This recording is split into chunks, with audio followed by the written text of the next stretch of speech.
Hello and welcome along to WD18. Hope all's good. Hope all's well. This video is brought to you in partnership with Hertfordshire Mind as usual. My name is Jacob Culshaw. I'm delighted to be joined by Sam Ucko for his last video in a couple of months. Sam, how are you? I'm all good. It's bittersweet, isn't it? Obviously gutted that this is my last video for a bit, but listen, it was probably the most Watfordy way I could have gone out, and probably the best way I could have gone out as well. A great day yesterday. Great to spend time afterwards. We had a lovely bit of dinner, us two. Charlie Bush is also on here, and with Sam Adams as well. So yeah, a great evening yesterday, a great day, and yeah, looking forward to getting into it. Top man, Sam. I'm getting a little bit emotional actually, just thinking about you not being on the streams anymore. Charlie Bush joining us today. We will have a little feature from Charlie's Zara, but I won't be able to stumble across my words when I say Charlie Bush, Charlie's Zara. Charlie Bush is on today though. Mate, how are you? Great to be back on the channel, and also a bit of a challenge video on the way too. There is. This is actually, what was it filmed? How long ago, Sam? Did we film it? Or a couple weeks ago? Was it City away? Was it? Or was it the? Oh, no, it was at home game.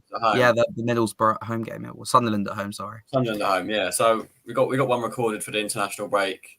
Sort of teaser. I'm pretty sure we've done something similar before with Georgie. Something similar with Georgie before. Nice. So we're gonna go for round 2 for Georgie.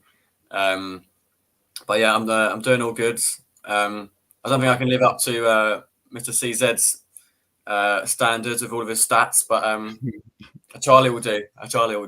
Charlie will do for sure. Thanks so much to everyone who's watching live. It was a big result for Watford yesterday, wasn't it? The Hornets hit back to take all 3 points against Middlesbrough at Vicarage Road. It did finish Watford 2, Middlesbrough 1. Going into the international break with a win feels really good as well, especially when you think back to the last international break. We had a good start under Tom Cleverley, but we ended that period or block of fixtures with a defeat against Sheffield United.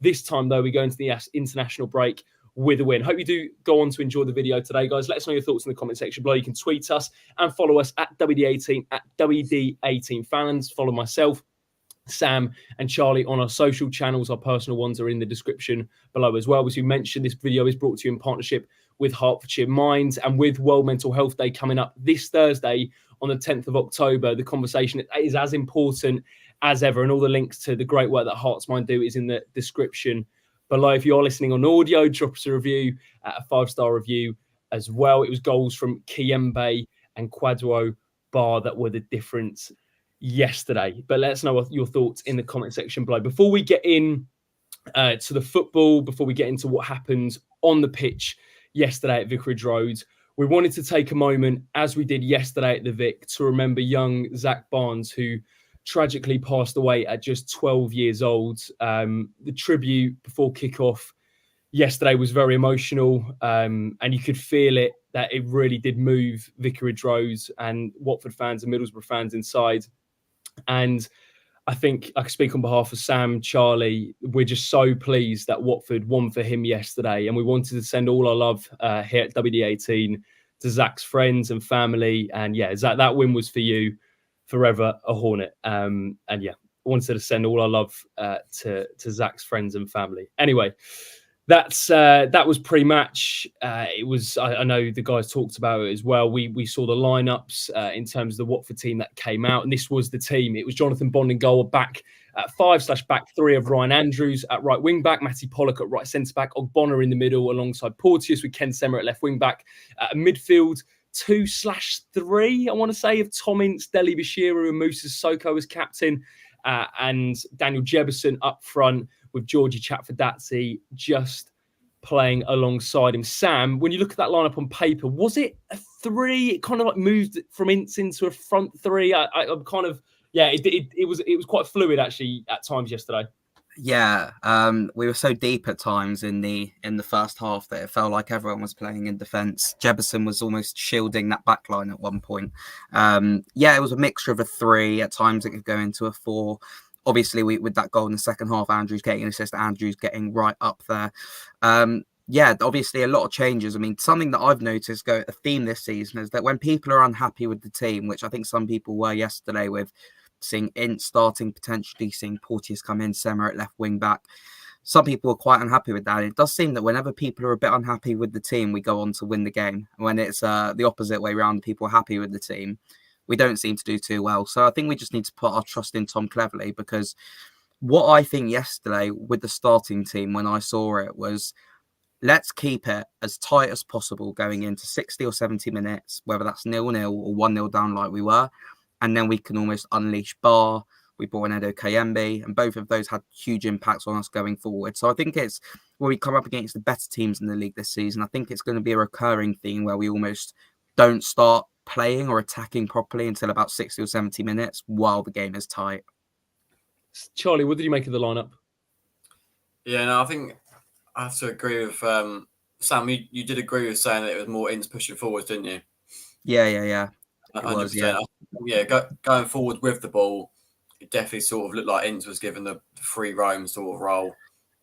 He definitely sort of moved about from the right wing, going from central, going to the left, and then without the ball, he obviously dropped in to help defend, which was for the majority of the first 70 minutes was us defending. So yeah, he definitely helped out there.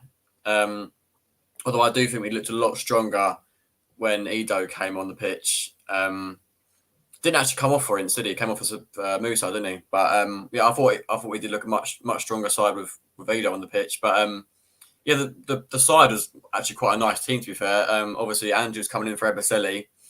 I thought he'd been playing brilliantly anyway, to be fair, Ebeselli. But obviously Andrews is a star boy, and then Ken obviously coming in left wing back. I thought he had a brilliant game personally. What is it? Is it Ben Doak? His name, the right winger. That's the one. He was. I wouldn't say causing trouble, but they seem to always try and go down that one right hand side, and I just thought Ken dealt with that really, really well. Maybe that was something that Cleverley worked on with Ken, but I thought it was a brilliant lineup, to be fair, and it clearly worked well for the last 20 minutes. Yeah, it did. And I think what was interesting when we kind of go through that team was, I think for the majority of the first half anyway, Sam, and just my perspective, if you look at the statistics, Middlesbrough dominated the ball. I think they probably had the best chances in inverted commas when you think of the areas some of their players got into. For example, Azaz, who probably should have done better with his header. Latte Lath had a header but was well closed down from Ogbonna. What was your overall assessment, Sam, of that first half? Because I think we both came away from the ground yesterday, and particularly you pulled me to one side and said, I didn't think we played great today. And the first half particularly was definitely worse than the second half. Was that Watford being bad, or was that Middlesbrough being good in possession? I'd say this. I think for 70 minutes yesterday, Middlesbrough were the best team we've played this season. I thought on the ball, they were absolutely fantastic and moved the ball really, really well. And I know it's an issue that a lot of Middlesbrough fans are having, that as soon as a team seems to take the game to them and gets a bit physical with them, they seem to fold. And I think we did get slightly lucky in that regard yesterday. But I did say straight after the game, I said to you, Jacob, that I didn't think Watford played well today. And I stand by that. I didn't think we necessarily played well for the first hour, 70 minutes. But like I said before, I think in many ways it's part of the plan, in terms of if we started the likes of Baah or we went with a more attacking lineup, then I think we probably would have been picked off a lot more by Middlesbrough. So I don't think in hindsight, with the way that we played for that first 60, 70 minutes, that being only 1-0 down was a bad thing necessarily, because it was a case of, can Watford be in the game when the likes of Baah come on, and then we can go on and attack them. And I think we did that well. So I think while it wasn't pretty on the eye, and I still stand by that, I don't think we were great for 60 minutes. I think we are going to see this sort of performance a few more times this season, when we keep it tight and then go for it towards the end. What was your take on the first half, Charlie, just in general? Because I think a lot of Watford fans came away from it, from what I read, that defensively we looked pretty solid. We'll get onto that lapse of concentration in the second half for their goal. But overall, the back three seems to be working again. Ogbonna, particularly for me in the middle, was an absolute rock. And I think the level of that back three has definitely gone up a notch since he's been in it. I guess a better question actually would be, what do you think Cleverley's game plan was in that first 70 minutes? Because it was very similar, I think, up until the changes. Yeah, it's a difficult one to say what his game plan was, because in previous games, of course, we've ended up conceding the first 5 minutes and completely going for it. Whereas, for this Borough game, we sort of, as Sam said, we didn't play well in terms of creating chances or keeping the ball very much. But in terms of defending, we didn't do much wrong, did we? Really, because it was 0-0 at half time. So if that was the game plan, it worked very successfully for Clevs. So I thought we defended really, really well. Ogbonna's made that back three so much stronger. Porteous as well looked much stronger today, much more level-headed as well. Winning lots of headers, winning lots of strong in the tackle as well. Not as much head loss. Not as much head loss as in previous games. But yeah, if we're going with Clevs' tactic was to go into half-time being 0-0 and keeping it tight, then it worked very well. Yeah, I think when you look at, again, I mentioned the statistics, and I know Charlie would want to bring it up, and Sam mentioned it before we went live today, mentioned that momentum bar, and I'll get it back up on screen here if you guys can see that quite clearly. We'll get Charlie's thoughts in just a minute. Charlie's a Zara. He's in Jamaica, actually flying back as we speak. So we'll get his take on yesterday's win as well. So if you see the momentum bar here, particularly in that first half, it really does represent the 68% possession that Middlesbrough had in that first half. As I mentioned, as Zaz guided a free header wide of the Watford goal in the first 5 minutes. Latte Lath. We did at times, though, Sam, offer something on the counter-attack. Now, Daniel Jebbison felt a little bit isolated at times. I felt his off-the-ball movement wasn't great, but on the ball looked a lot better. He's quite a weird one, isn't he, Jebbison? What did you make of that front three, and also Jebbison's performance, because it's become quite a topic of conversation? And then we'll touch on Baah, who came on as well, and he's one that always splits opinion. Yeah, do you know what? One thing I'd say about Jebbison is that, unlike other strikers that we've had over the last few years, won't name names here, but what I think you have to admire about Baah and Jebbison is they are triers. They're not two people who will give up or won't see running from them, because I think Jebbison worked incredibly hard yesterday. Just at times he was really, really isolated, and it was difficult for him to get that support going forward. But yeah, I thought it was an improved performance from Jebbison. I just think you can see that he's really lacking that confidence in front of goal. I think, not that he came in with big expectation, but it was almost that he came in and everyone assumed that he was going to almost be that saviour for us, and that number 9 who was going to, completely turn this team around. And while there have been moments that you've gone, yeah, it's good, it has probably been slightly underwhelming so far. And I think it's probably playing on his mind a bit, to be fair, which I think is impacting his performances so far. So yeah, I think with Jebbison, it could be a case that when he gets 1 or 2 goals, we'll start to see them flow a bit more, but he just needs to get that lucky break, because there were times yesterday where, at least from the rookery, it almost looked like he was about to be through on goal, but then the ball just almost bounced away from him. And I know it's not the same, but I watched like Brennan Johnson today, someone who's like on red hot form, and it just seemed that everything seemed to bounce to him to create opportunities. And Jebbison, who's slightly struggling at the moment, is the opposite, the ball just bouncing away from him. So yeah, I think it's just a case he needs that goal just to get the monkey off his back in a way, and then we'll see a big improvement from him. On that first half going forwards, though, Charlie, you mentioned we were pretty tight defensively. Going forward, we did have that disallowed offside goal, which I think was offside, wasn't it, with Musa making that run just in behind. I think it was him and Tom Ince linking up for that one. Did you feel at any point that Watford did offer? Do you know what? Did you feel that when Watford went forward, did you feel confident when Watford went forward that we would create something, or did you feel that we were getting in decent areas and and kind of lacking a bit of cutting edge? Because I felt this season, Charlie, from what I've seen, I think this Watford team are better on the counter attack.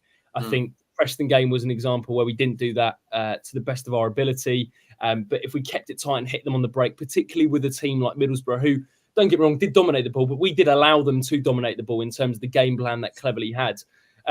What did you feel maybe we lacked in the first half going forwards? Because we didn't really create anything too clear-cut. No. You know what? I can't really say pace, because we do attack with a lot of pace, especially Georgie. I think I'd say the one thing that we lacked really was just a bit of composure, just to be able to find the final path. What Baah are really good at, which they did for the majority of the first half, was, I'm not sure whether it was because of us sitting so deep, but they pushed onto us so high, whether it was us sitting back ourselves or they were forcing us to sit so far back. They were pretty much just knocking the ball about in our third of the pitch, in our defensive thirds, which we really struggled to do. So I'd say that's the one thing that we struggle to do, is once we've got the ball up there, we either go for a quick counter-attack and the ball's gone, or we pass it backwards. We're not very good at keeping the ball in the final attacking thirds, which is what I think you said, Jacob. We're much better going forwards on a counter, where we've got a lot more space to work with, less defenders. Georgie would just run through, and we'd look a lot more composed going forwards on the counter attack. I just think when it's us trying to find that final third, we look like we're trying to force it a little bit, trying to chuck a little long ball over to Jebbison. I'm still not quite sure what sort of striker Jebbison is, whether he's a hold up or running behind. I actually really can't tell just yet, but you never know. If we get it going, maybe we'll be able to find Jebbison in those final thirds. But I say just a little bit more composure, better keep the ball up there for a little bit longer, like what Baah were doing to us. Interesting what Charlie mentioned there, Sam, about Jebbison, what type of striker he is. Because Jake said in the comment section, I feel like Jebbison is still adapting to the system.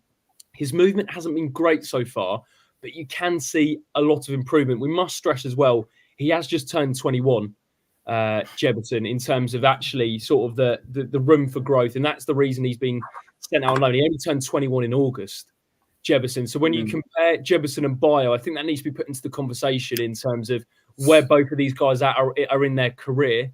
But what type of striker, as Charlie mentioned, Sam, do you think Jebbison is from what you've seen so far? I don't think he's a hold-up striker. I don't think he's got that upper body strength that you necessarily need in the Championship to hold the ball up. I think he's someone who he'll run to create space. I think it was that Coventry game where he made that run to the front post and Tom Daly was able to tap it in at the far post. I think he's someone who's going to run to create space. I think he's someone who's going to run in behind. And we haven't seen it yet, but he missed that chance at Norwich. But from what I heard from Sheffield United and Bournemouth fans, he's meant to be quite a sharp first-time finisher as well when the balls were miscut back to him. And Watford do quite like to get to the bylines, whether that's Yasser Larouci on the left, Ken Sema on the left, or Andrews and Ebicelli on the right. We like to get to that byline. And if Jebbison can just potentially get into that movement and create more chances, a bit like he did in that Norwich game where he missed that sitter, I think that's where his luck will come. But I don't think he's a hold-up striker, and I think he's someone who we're probably going to have to play on the floor to see the best from him. I agree with Freddie's comments here, where he said, from watching Jebbison so far in the few games he's played, in that he seems to flow when we pass the ball directly to his feet. My worry is that he seems to be bullied quite easily by defenders, which is one to maybe watch and develop. Again, a frustration for me in the first half. Again, you could tell the game plan from Tom Cleverley. Soak up the pressure. He was happy to admit, and I think this is where he's been adaptable, Tom Cleverley, that, again, Middlesbrough are going to have a lot of the ball. Let's soak up the pressure and try and hit them on the break. My issue, though, was actually that where we were trying to hit them on the counter-attack, the areas in which we were trying to attack, it just felt Jebbison was isolated. It was asking a lot of Chakvedadze to drive the ball up the pitch, maybe like he did at City away. You were there for that, Charlie, where he came on, he drove us up the pitch, and he wasn't really able to do that as effectively, I thought, yesterday. Also, the two central midfielders, I mean, you had a Tom Dele-Bashiru who had one leg strapped up to completely. Crazy. Moussa Sissoko, I mean, his positioning was all over the shop yesterday for me anyway. I think he looked a bit leggy. Sam, do you want to touch on Dele-Bashiru? I mean, that was I couldn't believe he played, actually. Oh, my God. I mean, I know, like, we knew that he'd only just recovered from the other night, but then almost when they do that run after lining up to shake hands before the game and they run over to the rookery, and I think that was almost where I was. Everyone at the same time went, look at Tom Dele's leg, because it was just completely bandaged up. I've never seen that much strapping on a player's leg before. And I wonder if the thinking was that just manage him for this game and then he's got 2 weeks off. I was so surprised that he played the entire 90 minutes. I wonder if Sissoko had a terrible game yesterday. I'm not going to be around the bush. I thought he was really, really poor yesterday and struggled. I wonder if Sissoko didn't struggle as much if it would have been Tom Dele to come off instead. But credit to Tom Dele, because that performance yesterday was absolutely outstanding in the circumstances. A couple of times in the first half when Watford were boxed in, he drove the ball forward really, really well. Some nice passes forward. And yes, it wasn't vintage Tom Dele on the whole. We've definitely seen him play better. But with the context that, well, he was literally playing with one leg, it seems, I thought he was brilliant. Yeah, in the circumstances, for sure. Charlie, do you have anything to add on Tom Dele? In that midfield, actually, because it kind of leads us on to the second half. But up until 70, it did feel like before the changes that, number one, Middlesbrough probably deserved the lead just in terms of the domination of the ball, but also the midfield, it just didn't seem to really click yesterday. Is it as simple as that? It's as simple as that, really. It's what we all said when we first met each other up at O'Neill's. We said TDB looked like he was literally hobbling throughout the entire game, and Sissoko was, I wouldn't say non-existent, but he wasn't up to what he's been in previous games. I think it's just because of how big of a role that Moose has played in previous games that I think it was if it was a different player, maybe not on form, we wouldn't have noticed it as much. But because Musa plays such a massive role, we notice when he's on and off form a lot easier. And I think maybe that's why Clevs might have gone for the sitting off sort of tactic. Maybe we didn't feel as comfortable or as confident holding the ball, or I'm not sure. But then as soon as Ido came on, like I've already mentioned, we just looked a much better, much more confident in the middle, being able to bring the ball up. I think when Georgie and Ido are on the pitch at the same time, they can swap roles so perfectly where one could drop deep, one could advance, and they just do it. They work so well together. I just think, when he came on the pitch, we looked so much better, which obviously, I think I saw a tweet of someone saying, I think I mentioned it to you boys the other night, if it was Musa coming off or if it was Ido coming on, which is a bit of a tricky question, but I think for Musa's sake, we'll go with Ido had a very good impact. Before we get on to the Middlesbrough goal and the Watford 2 goals, let's have a read through your comments. As always, if you could leave a like on the video, subscribe to WD18, comment down below your thoughts as well. Lads, jump in if you want to add to anything to these comments. So Ian, great to see Ian. At the second international break, we are in the top 6 and Kwadwo Baah is our most effective at informed striker. Who would have thought that pre-season, bearing in mind he was playing League One football, scoring 2 goals for Burton Albion. He says, just a thought, if things don't change, as an early release on the cards in Jan for a Bournemouth return for Jebbison. Bit early for that, isn't it, Sam? Yeah, a bit early for that, I'd say. He needs a whole season. I think something with Jebbison as well, it's been a very, I know he's only 21, but it's been a very stop-start to his career so far, hasn't it? I don't think he's played that many games or scored that many goals for this moment at this point in his career. So, yeah, I think we just need to be patient with Jebbison more than anything else. Enjoy this one from Charlotte. My son was reeling off the match stats for me while I was driving, convinced he was going to tell me Borough had won. Great team spirit to take a win against the run of play. There was a couple of comments in terms of Tom Cleverley learning from the Preston defeat. Break coming at the right time, says Jim, in terms of some of the players. There was another one in terms of Freddie Sissoko's position yesterday when Borough on the attack was like a striker back in the day before the offside rule was a thing. Stuart says, I'd like to see us go to a 5-3-2 with Tom Delibashire as a 6 with Chatford Datsy and Kiyembe either side of the 8. We will get into Theo, who we think plays for Luton, and our thoughts ahead of that one after the international break. Our first game is a trip to Kenilworth Road. On the second half, though, Sam, let's touch on the goals, because that first Middlesbrough goal, whilst it was deserved, and I think Michael Carrick said it in his post-match, that for 3/4 of the game, Middlesbrough were really good. They're probably a story of their season that they've had a lot of the ball. They've had a lot of the ball in the good areas, but haven't capitalised on it.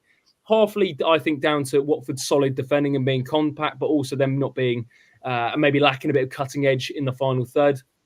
But that Borough goal, Sam, it was almost the unlikely source of it being from a set piece, and Ince giving away a really cheap free kick, which was so soft. And then I guess Ken, he had I'll let Charlie talk about his performance in just a second, but just a sloppy bit of football all round for Watford and a lapse of concentration.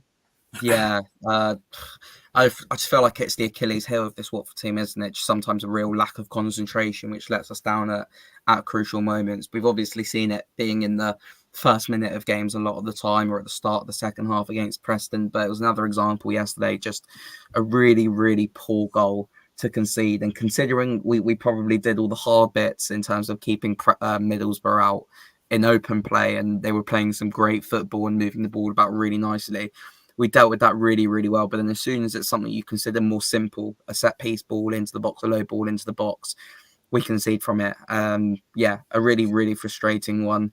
I must say as well, I wanted to actually mention this because I rarely do this. Credit to the Middlesbrough fans. I thought they were some of the best fans we've had at Vicarage Road in a long time. It's a long way down to Vicarage Road from there as well. And it was carnage in that corner.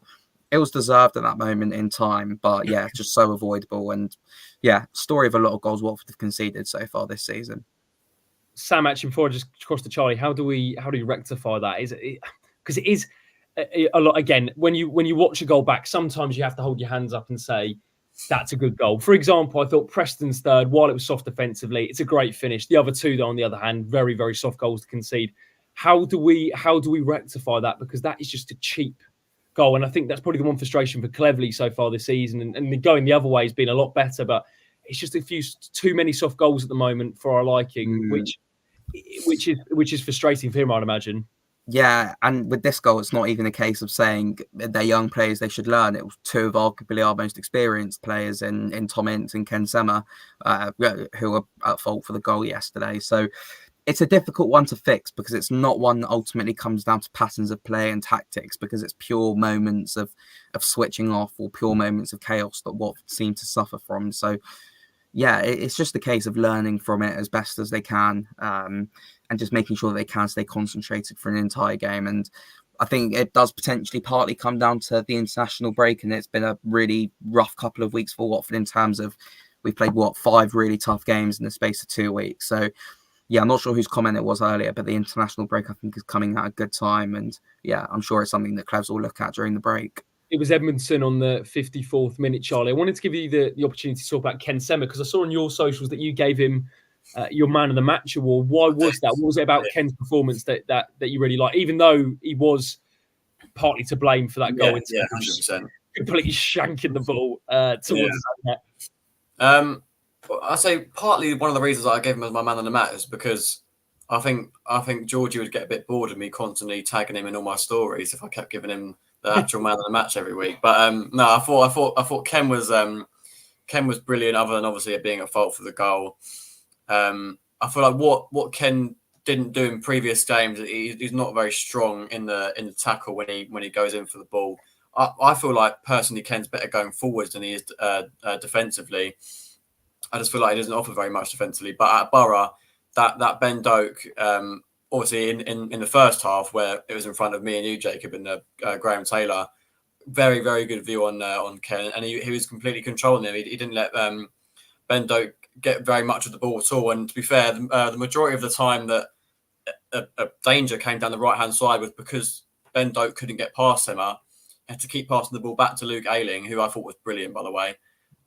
He would put in some dangerous crosses into the box, and that was sort of their main route in the first half, is what I thought, is because they couldn't get past Ken Sema with Ben Doak. They just kept passing it, a little pass back to Luke Ayling, and it was a great. He was putting some beautiful balls into the box. Like what you said, Sam, about the Borough fans. Me and Sam Adams were speaking to some Borough fans on the way back to walking to O'Neill's, and they were saying that they reckon Liverpool would have kept Ben Doak if they didn't sign Chiesa, which I thought was a massive statement comparing Chiesa and Ben Doak. But clearly they rate him. Apparently he wasn't up to his normal standards against us, and I thought he was pretty decent. So God knows what it'll be like on a good day. So, but yeah, the Borough fans were good, as Sam said. A little thing that they mentioned to me as well was obviously they had the majority of the ball for 70 minutes of the game. They said that they've had that for the last 5-6 games where they've completely dominated games and just not been able to finish a team off. Maybe Clevs knew that. Maybe Clevs has been watching the previous games, done his research, and sort of let them come onto us a little bit. But no, it must have been a painful watch for the Borough fans, because they must have definitely thought that they deserved a lot more from that game. I'll tell you what, if it was the other way around and it was Watford in that situation, I'd be livid. I'd be livid as well. Especially the distance as well. Crazy. I don't know how Middlesbrough didn't win that. That was in a long time one of the most one-sided 70 minutes I've seen at Vicarage Road. And was that Sam? Was that down to the game plan, or was that down to Middlesbrough being better? Because we did concede possession. In terms of possession, I think it is high because they're a good footballing team, but also we did sit off them and the game plan was to hit them on the break. Or do you genuinely believe that they were just by far the better team? No, 100%. I think it was part of the game plan to wait, like I say, and wait to bring on the likes of Baah and Kiembe later on. But I think even then, when you got 60-70% of the ball in the Championship and failed to really create much of I think I'd be absolutely fuming that they didn't win that game yesterday. So yeah, as much as it was part of the plan, I would not be happy if I was a Middlesbrough fan.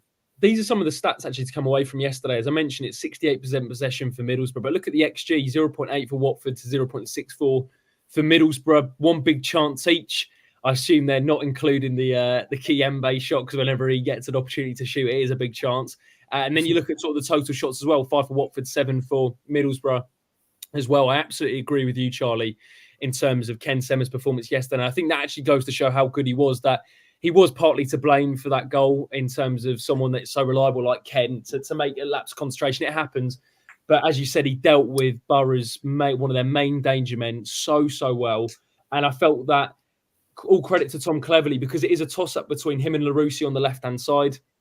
I mentioned in the week to Sam that I felt the wing-backs were the most important position at Preston, because I noticed Preston have a really slow back line. Their right-hand side's their best side, and all goals came from that side, from the right, whether that was Bowler, whether that was Potts. And Larousse, and the combination of Larousse and Morris didn't unfortunately deal with that side, along with another combination. It's not just down to them, but that side didn't do well. And yet yesterday you had Ken Sema and Ryan Porteous, who again I thought played really well, Porto. And we did look a lot more solid down that left-hand side. So that's maybe just something to mention going forward. But quickly after that, Sam, we mentioned the goal on 54. Tom Cleverley had seen enough, and this is where the game changed. I know there's people watching and listening to this back going, when are you going to get onto the goals? But we've done the bit beforehand, and now we can talk about Watford really just changing the gears in the last 20 minutes. It was Baah on at 61 for Jebbison, Baah on for Ince at 62, Kiyembe on for Sissoko at 69. 3 subs, Sam, that completely changed the course of the game with 2 goal scorers. And I guess my question to you would be, how much of that is down to Tom Cleverley, and how much credit do we have to give to him? Because they are substitutions that have had a massive impact on the game, and ultimately, pardon me, have given us 3 points. He's a learning manager, and it's I think some people have rightly criticised Tom Cleverley for his substitutions previously. If people weren't happy on Wednesday night, I think even in the Sunderland game, I think it was, even though we won, some people weren't necessarily happy with the substitutes. But I thought yesterday, not only was the personnel probably right, but I also thought the timing of them was excellent as well. Interestingly, with Baah, I actually thought it was one of his quieter substitute cameos, even though he did score, because he didn't really get those opportunities that he likes to run at defenders and almost get in behind. But you know, and he got booked as well. Yeah, exactly. If that's going to be a quieter appearance for Baah, then I'd take that any day of the week. But yeah, Kiyembe, I thought, offered us balance, something Charlie Bush touched on before. I'm still going to call you Charlie Bush, even though there's no Charlie Zara on there. It just rolls off the tongue easier. And I said this yesterday, got a few laughs in the pub afterwards, but when the ball is coming to Kiyembe on the edge of the box like that, I know he's going to score every single time. He is, I'd argue, the best ball striker we've got at the club. I think the way he hits the ball, I think, is absolutely excellent. I know, Jacob, you think it's between him and Ryan Andrews, don't you? I think Andrews has got really good technique. Loves the shot, doesn't he? Yeah, I think he's got really good technique. Andrews it's really pure. I need to put you up on that though, Sam. When you said every time he gets the ball, he's going to score. Now, are you telling me that any time he gets the ball, you expect him to score? No, not in that. Not every single time. When the ball is in that area of the pitch and he's coming onto the ball like that, we saw it against Stoke. I think his second goal against Stoke, where he smashed it into the roof of the net. We saw it yesterday, obviously, as well. I just think the way he hits it is so pure. I think it's going to at least hit the target every single time. So I've got every confidence in Kiyembe when he's got the ball in that position, to be honest with you, in that much space and time. And I think it caught Middlesbrough by surprise as well, which is why at that point, when we equalised, I know we can discuss, but we discussed already whether Watford were poor, whether it was part of the game plan. But even when we equalised at that moment, I knew Watford would go on to win that. I knew we'd win it as soon as we made it 1-0, because we'd seen that pattern so many times this season already. So, yeah, credit to Tom Cleverley because he got the sub spot on yesterday. There's one thing I wanted to mention about that Kiyembe goal as well. It wasn't just a strike. It was the way that he controlled it so quickly and able to get the shot off so quickly as well. It wasn't like it was he had time and space to eye it up. He literally got the ball, spun, and just let it lead straight away. It was a beautiful shot. I wasn't even ready to get up and celebrate or anything. It took me off my feet, to be fair. Literally off my feet. I was going to say on Kiyembe, all credit to Cleverley. Kiyembe started the move. He finished the move. He picks up in the central midfield. He releases Andrews. Now, before we even get onto the strike, for me, this is where I was getting frustrated in the first half. And this is not down to Ryan, because I felt that Middlesbrough dealt with that side a lot better. But they were clearly targeting Watford's left-hand side. And as Charlie mentioned, Sema dealt with Doak really, really well down our left and down their right. But Andrews really wasn't getting in the advanced positions that we normally see him with the 2 wing-backs. And I felt Sema was quite deep, but Andrews was a little bit... If you actually looked at the heat map, I'd love to see the player positions, because Sema was a lot deep, playing as like a traditional back five, whereas Andrews was playing a bit higher, but he wasn't as high as I normally see him. Whereas in the second half, Kiembe came on and it just freed up the right-hand side, and that all came from him having space to run into. Now, Kiembe releases the ball to Andrews. He's played the ball back into Kiembe. And what I like about Kiembe, Charlie, is his first thought is normally to have a pop. And we do we have another player who thinks like that? Do we have another player? Maybe Baah's a good example, whose first thought is to play forward. I think Kiembe does have that in his locker. When he comes off the bench, I don't think I've seen him pass the ball backwards, to be fair. He absolutely loves it. He takes the ball when he strides straight away. The first thing he's looking to do is, as you said, take the ball out of his feet and drive forwards. What was it? I wasn't going to say. Oh, that was it. I was going to say I didn't want to make any comparisons to Ido and Capu and Decore, but it's a big difference. And when I used to see that those two iron up a shot from outside the box, I was thinking, oh God, don't shoot. Don't. The amount of time that they put one into the rookery is a joke. But when I see Ido in that sort of space, I think, go on, do it, please shoot. So it's definitely refreshing to have these sorts of ball strikers, not just in a striker role, but in a lot more midfield role, which is what Kiembe plays. So yeah, definitely refreshing to watch.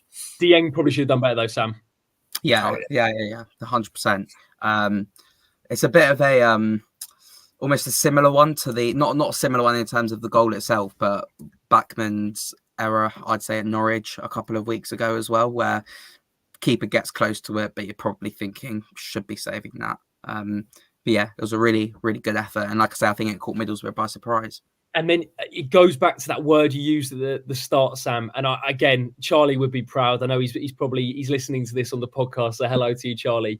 We've got the momentum bar up here. And we mentioned it at the start in that first half. If you see Middlesbrough dominated, but I've got to zoom in on it. That last period, Sam, I mean, what a change in momentum. And that all came from the substitutes. And it's one thing Tom Cleverley mentioned in his post-match about how Baah's been fantastic, a fantastic impact player for us in the main this season. Kiembe's now got 4 league goals from midfield, which can't be sniffed at, particularly when you're in a game like that where you need just someone to step up and give us something when we're lacking a bit going forward. And you look at the bench now, Sam, and one of my big criticism last season was I looked at the bench and I didn't feel like we had many players in the final third who could change the game for Watford. You had a player like a Livermore, you had a player defensively who could come on and shore it up, but you didn't have someone who could change the course of a game. And you look at the bench now, Sam, and we look at those players who are on the bench. You look at Baah, some people would say Bayo, Kiembe, Laroussi's another one who gives us a different option to Sema, Festia Basele, another one at right wing back, Rocco Vata. These are players that can all change the game for Watford. And I guess that leads us on to the second goal, which is from Baah, because as I said, he's been a massive impact player for us. And it begs the question, do we just have to keep him as a sub? Because every time he comes on, he really does change the course of a game. Yeah, it's such a difficult one. It's crazy, by the way, looking at that bench, like how highly rated some of our fans rate Rocco Vata, and we've hardly seen him yet, which is a huge credit to, I think, everyone else, how well everyone else is doing it, rather than a slight on Vata, if you know what I mean. It's a really weird one with Baah, because obviously he had his opportunity the other night at Preston, and he was really apologetic about that miss. He spoke about it on the interview. He actually, like, you could see it was like, yeah, that goal, I hope it makes up for that miss at Preston. It's another big topic in football at the moment because of what's happening with John Duran at Aston Villa coming on and being that impact sub. There was a piece on The Athletic, I think, with Adam Lafondra, who at Reading was almost labelled as that super sub, and he absolutely hated it because he was like, I don't want to be a super sub, I want to be playing games. So yeah, I think at some point we are going to have to give Baah that run of starts in the team, just because, you know, if he keeps up these levels and isn't starting games, he's going to want to leave come the summer. So yeah, it's one that Cleverley's already said as well that he's going to have to manage, because I don't even Cleverley would have seen how quickly Baah would have started this season. And there's a part of me that thinks we have to almost as well manage our expectations with Baah and not expect too much from him, because he's still a young player and he's someone who he was only coming from back of League One and League Two loans. So I think as fans, we have to be patient with him. I think Cleverley's going to be patient with him and isn't going to be in a rush to start him, to be honest with you. Potentially it was a mistake even starting him at Preston. I know we had 3 games in a week, but yeah, I think it could still be a while before we see Baah starting games consistently. I also don't think you can underestimate the And it's sometimes in football, I know we look at a lot of the stats here on this channel, but and maybe I'm being a bit wishy-washy, but I do genuinely think when you have a feeling in a ground when a player comes on the pitch, and there's just something, Charlie, when he comes on Baah, you just feel the rookery starts to feel a bit of momentum, as shown in the momentum bar, actually. But there's hope. A guy who's given us moments so early on in the season, he's got a chant already. Do you have that with him? That when he comes on the pitch, you feel like he will make something happen. You don't know what it is, but when Baah's on the pitch, you know something is going to happen. And I guess for us, as Watford fans, that's such an asset. Can I bring a comment up? Go on. Which one? Does it let me do it? I don't know. It does let me do it. Go on. Jim Cahill. I think Sam was saying the exact same thing at the pub the other day. He said that there's something about the Vic that just, like what Jim said, it gives us a 12th player.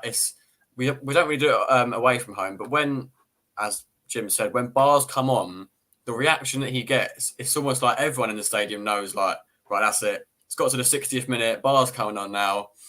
The chant starts ringing rounds before he's even done anything.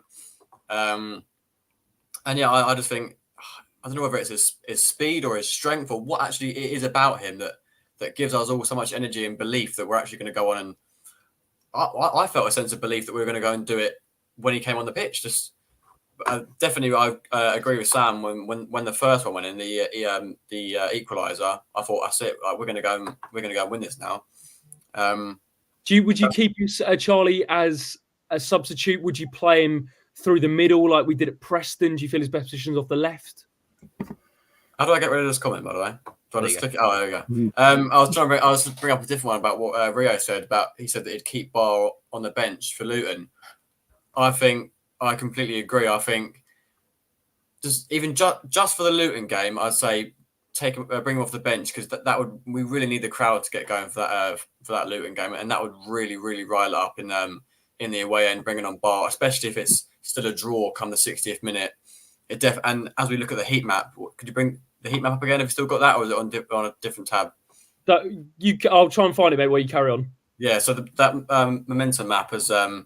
CZ would love, is when those subs come on, that spike is ridiculous. I think you've got it now, haven't you? Yeah, here you go. That spike is ridiculous. And if we do that at Kenilworth Roads, God knows what the reaction from the fans would be. Maybe we'll get some sort of Vic atmosphere in the away end. But I personally think we should keep it. You're spot on. It's going to be the way to go at Luton. I think we keep it. We make it, because Luton are going to come out fiery against us. Yeah. And I think that, they have to get a result. We know that that's really struggling at the moment, and this could ultimately be a game that turns their season. I think we have to keep it as tight as possible until 60, 70 minutes. Make sure we're at 0-0 or even within one goal touching distance like we were yesterday. And then they'll get nervous when we bring on the likes of Baah late on or whoever else, and they have to sit off us. That's when they get nervous. So I think it's going to be the way to go. I'd start Kiembe away at Luton and bring on Baah later on. Which position stand for Kiembe? I'd start him alongside Shaq behind probably. I think he'll go Bayo at Luton, to be honest with you as well. Can I bring up one more thing about that Luton? Yeah. Luton. Where was the comment about the international break coming at the right time? I can't find it, but obviously it's coming up at a good time. But I also think it's coming at a brilliant time for Luton, because they're a horrible run of form, aren't they? They're not sure if you saw the tweets of all the fans shouting Edwards, sort it out. It's come at a perfect time for them as well. They would have hated to play us during this bad run of form without the 2-week break. So that's all I wanted to mention really, is that they're going to really like knuckle down in these 2 weeks during the international break. And I don't know, that's the only thing that really worries me going into this game, is because of how badly they've had on this run of form. They're going to, especially against us, they're going to really want to make this the game that they kick on again and make Edwards go back to what he was doing two seasons ago in the Championship. But yeah, absolutely. I think we'll touch on predictions for Luton just a second, but I think the guys are absolutely bang on in terms of how we're feeling going into that one. The only other thing I wanted to mention was just on Baah's goal, actually, because we haven't talked about how good the finish actually is. A couple of things that I noticed just from the ground yesterday. The first of which, and I know Ryan watches the channel, but Ryan Andrews, and this was clever. It was zipping around a little bit yesterday. The ball was wet. And for that throw-in, he actually changed the ball. I don't know if anyone else picked up on that, but he changed the ball to have a dry one so he could throw it in and have a bit more grip on it. The flick on from Matty Pollock, I mean, this guy just wins everything in the air. Honestly, the amount of big headers Matty Pollock has won for Watford, both defensively and in both boxes. He'll be winning the Ballon d'Or soon, where it's just literally in each box. But then also, Kwadwo Baah, the finish, we cannot sniff at the finish because it reminded me a little bit of an Odion Ighalo finish where he's Baah-esque. Arsenal away in the FA Cup. Ighalo's goal. It was that goal, wasn't it? Where he's just kind of swiveled, he's hit it, and it's a lovely finish from Baah as well. Charlie, you were going to jump in. I was going to say it's like Baah. It's like was it Derby? Was it Derby? Yeah, bit of Derby. Strikers whipping out scorpion kicks in 3 weeks is something I did not think I'd be saying this season. Bars yesterday, a scorpion kick, not scorpion kick. It was more side on, wasn't it? It wasn't really an overhead kick. It was definitely more side on, I think. Is it scissor? It might just be a half scissor. I don't know. I don't know what I'd call it. I don't really care what I call it as long as it's in the back of the net. You've got to leave the ground, I think, for a scissor. But look, what I would say is that felt like a goal, Sam, that was worked on before. Andrew's targeting Pollock. Pollock's got his head on it, and then you just see what happens in that area, and Baah was there. Yeah, definitely. It's an instinctive finish as well from Baah. A really good finish, really showed his strength as well. Matty winning absolutely everything in the air again. I mentioned that Arsenal game because I can't remember if Deeney flicked it on, but in the cup, it was Nathan Ake's long throw-in from a really similar position, and Ighalo did that swivel and put it past, was it maybe Petr Cech was in goal for Arsenal or David Ospina, I think? David Ospina, it was David Ospina. The streets won't forget. So it really reminded me of Ighalo in a lot of ways. And absolute carnage in the Rookery when that went in. Fantastic limbs. Just a couple of comments from Cleverly, who actually was booked for his sort of complaints about the amount of time added on. Obviously, it was 5 minutes given. There were a few stoppages, but we almost played 8 minutes of added time, and I think he wasn't happy. I just saw him go like this. End the game now. And actually, Georgie Chatfadazzi had to pull him away to make sure he didn't get that second yellow. That would have been a problem come Luton away. He said it's part of our game that we look like scoring in every single match. Our chance creation, the quality of chance we're creating, and our goal scoring record is really up there this season. I'm really pleased by the impact of the bench they had. And at the start of these weeks, when you play 3 games in 7, you have to utilise all the squad. Just a few comments before we get our predictions for Luton away. Philip says we need to Soko for his strength and experience at Luton. Guy says I wouldn't play Porteous against Luton, bound to get sent off. Ian says our problem conceding early goals appears to be cursing itself. Hopefully the away form will follow also, hopefully before Luton. Adam says Matty Pollock has become a mountain. Love the guy. I'll throw this one over to you, Charlie. Would you guys keep Moussa Sissoko in for Luton? Lots of people say no, but I'd still start him. It's not too great. I haven't even got to give an in-depth explanation for that one. Yes, he starts against Luton, 100%. He's 100%. Way too much of a vital player for us to not start him off of one bad game. Ben, one of our moderators, do we think that stonking win for the Orns would lead to Rob Edwards losing his job? Is that a possibility? I wonder, Sam. It depends on how convincing it would be. I don't think they do it simply because I think they're quite a self-aware club, unlike Watford sometimes, and I think they know how they'd become a laughing stock. Particularly, I think their fans would be livid if they sacked Luke. I know a lot of them want Edwards gone now, but I think they know they'd be a laughing stock if they sacked him after the Watford game. So, I think they're more self-aware than Watford are, and I think they'd probably wait till the next game to see if he could pick it up then. Couple more comments. Gary says, I've heard that Baah has only 1.5 years left on his contract. Hopefully the club can tie him down with an extension. Rio on Baah says he shouldn't be playing up front like against Preston. He's better at driving players with the ball than getting in behind. There's a couple more comments. Freddie says, I think it's a good one just before we get Charlie's reaction from Jamaica. I think our starting lineup yesterday is potentially our strongest with the ability to bring Baah and Kiyembe on from 65 to 70 minutes against tired legs. Lads, is that our strongest lineup that we put out yesterday, or would you say there's a couple of changes in that to make it our strongest lineup? I'll let Charlie do that for me. It's close. It's definitely close. Can you bring up the lineup again quickly? Yes, sir. Right. Here we go. It was so the lineup. I definitely wouldn't say Ince would be in would be in our strongest starting squad. Serious conversation has to be had over the keeper. Yes, you know what? 100% recently. I think Batman loses his head a little bit too often sometimes. Bondi, there's a couple of dodgy kicks, but apart from that, he was unbelievable in not even just yesterday, in the past 2 or 3 games. But obviously, we don't normally play this formation, do we? But I'm still torn between the striker. Definitely Georgie starting, of course. TB, Musa when they're both fit. I'd like to see Kiembe starting in our strongest starting 11. I'm not sure where I'd play him. Probably in the 10. I think we look a lot more balanced. And then, yeah, I'd go with that entire back five. Back five. Batman or Bonds for Luton, Sam? It's such a tough one, isn't it?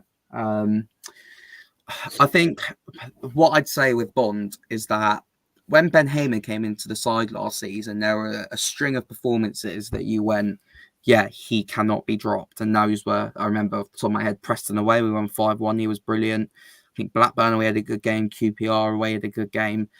I think yesterday that was that game for Bondi, where coming out of that, you don't want to drop him, a goalkeeper in form like that. Obviously, I'm being slightly biased because he's my boy Bondi. Love him. But yeah, I don't... Yeah, it's a tough one. I genuinely think it's 50-50. It's difficult to call because also Cleverley has made a point in saying multiple times that he thinks Batman is the best goalkeeper in the league and that he thinks Bondi's a great backup. So yeah, my gut feeling is he's going to bring Batman back in for the Luton game. Stuart Scott says that Batman will come back in 100% in his opinion. You just need to hear how Tom Cleverley speaks about him. The best keeper in the league. For me, I'm going to put it out there, lads. I'm going Bond. And the reason I'm going Bond is if Batman comes in and he does something wrong or he makes a mistake for a goal or he doesn't play well, I just feel like that will be talked about. And I feel like if you play Bondi, not only is Bondi, I think, deserve the opportunity to start in between the sticks at Luton, I think it is asking a lot of Batman, even though he's got a lot of experience, at what football club he's played in this fixture a couple of times. He knows what it's about. I do feel like it is still asking a lot of a guy who hasn't been in this side before to just come back into that environment. If you're maybe saying at home, I think maybe it's a different conversation. But I just feel like it's asking a lot, even onto Batman, to come in and go, you know what, have a flawless performance. Whereas Bondi, yes, we know when Bondi's good. We know where he maybe has things to improve. Granted, his kicking's not the best, but his shot stopping, I thought yesterday was good. I thought he dealt with everything. There was only one dodgy pass, really, but more often than not, he was solid. I thought his shot stopping was good. But Sam, there was a Gary Neville moan there. You're not feeling that. No, I mean, I'd personally go Bondi. I just think he'll go with Batman, just the way he speaks about it. But, I mean, a part of me also feels like that if it wasn't Luton next, there wouldn't even be a question. I think if it was anyone but Luton, everyone would be saying Bondi keeps his place. I just think a game of this magnitude, because there are still a lot of unknowns with Bondi, and while you know what you're going to get with Batman, and sometimes it is incredibly frustrating, I think people sometimes just want to go with that comfort of someone who's played in that atmosphere beforehand, potentially. So, yeah, it's a real 50-50, and I think it will be not only split opinion with Watford fans, but it's something that we won't have a clear idea on until the lineup comes out an hour before Luton. Charlie, my question to you, Ben, this is a tough one to answer. Oh, no. The away form. Now, I think before the start of the season, Tom Cleverley made it clear he wanted to be the favourite going in to the derby against Luton, and Watford are, and I think Luton fans would agree. I don't know how many are watching this channel, but the ones that are or who are talking about it would agree that Watford are the favourites going into this fixture in terms of the form and the start to the season. Now, It is the football cliche. Form does go out the window for this fixture. It does. It's just a fact. There's been plenty of times we've seen derbies where teams aren't playing well. This could be, as Sam said, the game that kickstarts their season. So my question would be, how should Watford approach this game with our away form and with the way we've started this season? How would you do it if you were Cleverley? If I was Cleverley, oh God, what sort of world are we living in if I was Cleverley? No, you know what? I sort of want us to go into that 4-0 at home. not formed out the window. Obviously, as you said, it's more about mentality in these sorts of games. I'm not sure where it came from in that 4-0. I could see off the top of my head, Truce, for example, was absolutely loving it at the back, riling him up. I think Matty Pollock would do a brilliant job at that. I know he's going to be, well, he does it on a weekly basis anyway. You always see he's the only one giving it, come on, lads. Even if it was 3-0 down at Preston, he was the only one giving it, hyping everyone up. I think that's probably the most important thing is the mentality going into Luton. Cleverly will know exactly how to bring that atmosphere into the dressing room as well. Obviously, he's played in the Luton derby, surely. Surely he's played in M1 derby. Of course. I think so. Sure, yeah, he must have. I think he played in that when we won 1-0 under Pedro and then lost when Ashraf Lazar had that absolute stink under Cisco. Oh my, don't even remind me of that. Yeah. Goodness. I think he probably played in those 2 games. Sam, I want to answer your question, just that one. How do we rectify this away form? Simply, obviously, we need to win more, but how, with that in the background, that is a concern for me going into this fixture, I have to admit. Because I feel like at home we've made it such a fortress. You put a tweet out, Sam, in terms of the amount of games we've won at home under Tom Cleverley. We haven't lost, actually, under him. But yet, the away form is so different. Why do you think that is? It's bizarre, isn't it? I think it's just all psychological at this moment as well. I think, obviously, look, I think there's 3 games we've had so far that we've lost away from home. I think the Sheffield United game where we lost 1-0, you can go, all right, Sheffield United will probably go up. They're a top 2 side. We were poor, but you can sort of get it. Norwich, we got absolutely battered. And at the time, I think you could sort of say it was probably a one-off. And then Preston, you sort of start to see a team who are quite bad, Jacob, as you've said, and who have been really poor so far this season. And that's when you start to get worried. So, yeah, I think what we have to do at Luton is take the sting out of the game. Their fans are going to be well up for it. Let's try and keep it as tight as possible until we can summon the substitutes and change the game. There was a question, Sam, and we're going to cross to Charlie because we've kept him waiting. Theo, I know Sam won't be, but will Charlie and Jacob be at Luton? Theo, my end, the tickets have been secured. Hopefully I'm not on Harry Potter bus, but I will be at Luton away come the 19th. Charlie? Tickets are also secured. Sam, Australia. Talk through the match day. From Australia, yeah. I'm watching it with a guy called Adam, who was on the stream earlier watching, big WD18 watcher in whatever time it is now in Sydney. So, yeah, we're going to watch it together at something like a midnight, 1 a.m. kickoff for us, even though it's lunchtime here in the UK. So, yeah, buzzing for that. And hopefully 3 points. Although, I can't lie, I will have massive FOMO if Watford do win. Not that I don't want us to, but I'll be like, oh my God, why can I go a week later? Someone who is having a bit of FOMO at the minute is Mr. Charlie Zara, and this is what he had to say from the lovely Jamaica on his holiday, but he's on his way back now. This is Charlie Zara on his thoughts on Watford's win yesterday. The taste of 3 points. This is a 1-minute match reaction live from Montego Bay, Jamaica, as it finishes Watford 2, Middlesbrough 1. Funny old game, I thought Watford shaped up. We shaped up in the 5-3-2 that we saw against Man City. Clev's obviously knowing Middlesbrough's threats in possessions, and although we weren't very great, I thought we could have been more aggressive, and sometimes we were a bit passive. We didn't give them many shots. Got into the second half. Tom Ince, I don't know what he's doing for the back heel in their third, concedes a cheap free kick. And I know Ken Sema made the mistake, but I thought Ken Sema up against Ucko, he's not a defender, so I actually thought Ken Sema did really, really well today. I know I've been a bit harsh on him recently, but I thought defensively he won a lot of 1v1s. We went one behind and you just thought there's no way Watford's going to get back into it. Tom Cleverley rings the changes, Super Tom, brings on Kayembe, which a lot of people kind of criticised him recently, and brings on Baah, who obviously has been fantastic this season. A player who I thought was fantastic all game, Ryan Andrews defensively more. If you compare his game against Norwich, I thought defensively Ryan Andrews was brilliant today. Again, really composed in the final thirds, lays it onto play to Kayembe, and we know his ball striking is one of his strengths. And then the minute we equalised, it was all Watford. And for that winning goal, Matty Pollock, what a hero, what a leader. Great flick on from a Ryan throw, and Quadro Baah does it again. What a player. And Watford dug in to get the 2-1, but Tom Cleverley, those 2 subs changing the games. If you look at their team compared to our player for player, the fact that we've got 6 points from Sunderland and Middlesbrough is some going.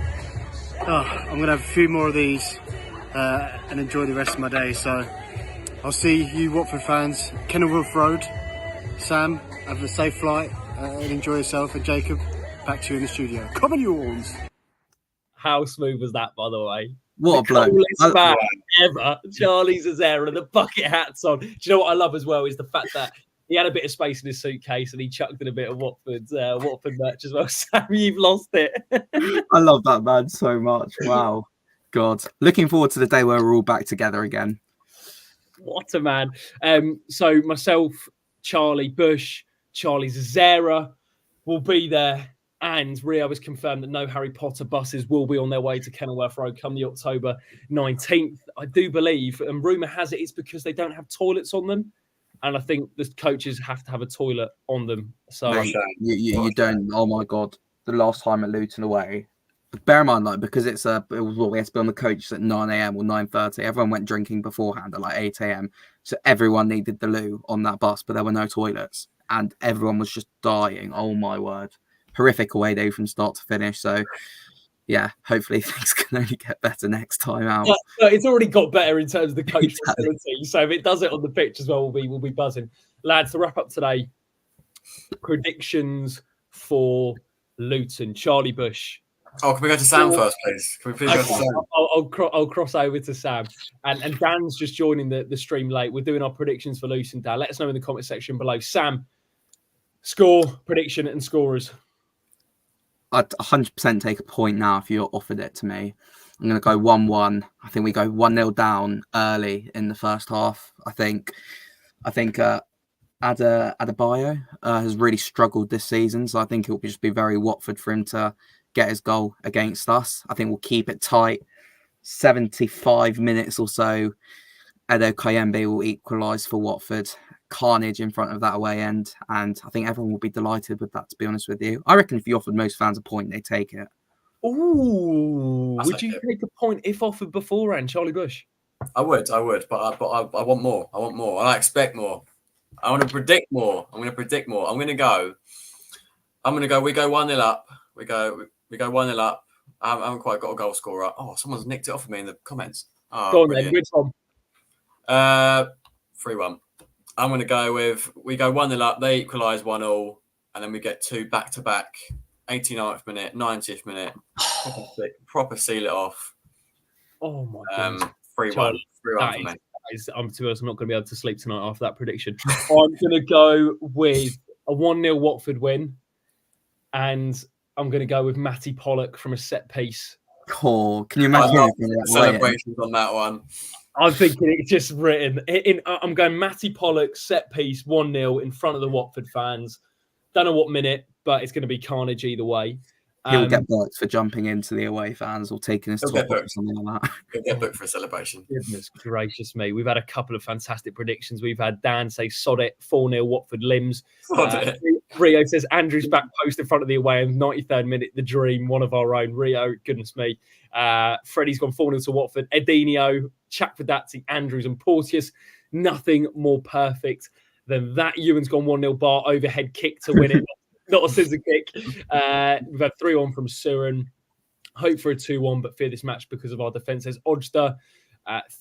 There was Ian with a 4-2. Look, it's confident predictions in the comment section. Lads, is there anything else we wanted to mention before we leave today? It's been a big stream. It's had a lot in it. It's been a fun one as well. Charlie, Sam, anything else you want to mention?